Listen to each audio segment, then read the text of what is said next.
দেশে ছিল এক ছোট্ট ময়ূর, নাম তার পিউ। পিউ ছিল খুবই কৌতূহলী ও দুষ্টু।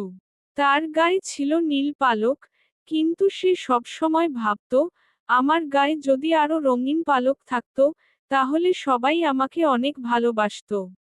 একদিন সে সিদ্ধান্ত নিল, আমি বের হব রঙিন পালকের খোঁজে। পিউ উড়ে গেল জঙ্গলের ভিতর।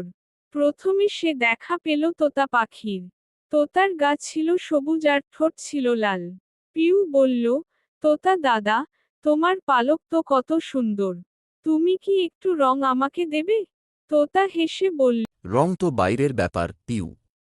আসল সৌন্দর্য মন থেকে আসে। কিন্তু পিউ সেটা মানতে চাইল না। সে আবার উড়ে গেল নদীর ধারে, যেখানে ছিল রাজহাঁস। রাজহাঁসের পালক ছিল একেবারে সাদা ও ঝকঝকে। পিউ বলল, হাঁস দিদি, তুমি এত পরিষ্কার থাকতে পারো কি করে?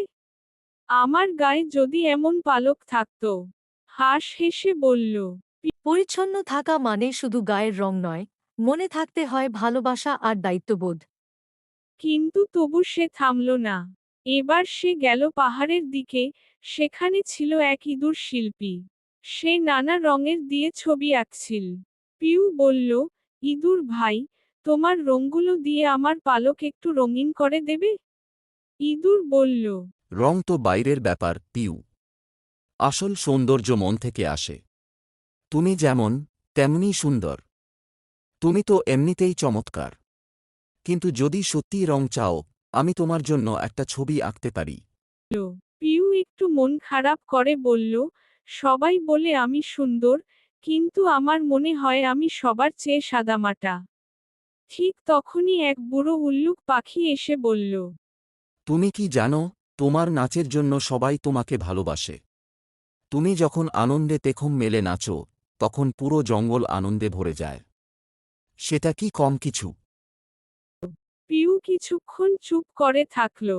তারপর ভাবল, আসলে আমি যেমন, তেমনই তো সুন্দর। সবাই আমাকে ভালোবাসে আমার গুণের জন্য, রঙের জন্য না। সে খুশিতে আবার নিজের গ্রামে ফিরে এলো। সবাই তাকে ঘিরে ধরল, পিউ, তুমি কোথায় ছিলে? তোমাকে খুব মিস করছিলাম। পিউ হাসল, না চলো, আর বলল, আমি বুঝেছি, নিজেকে ভালোবাসতে জানতে হয়।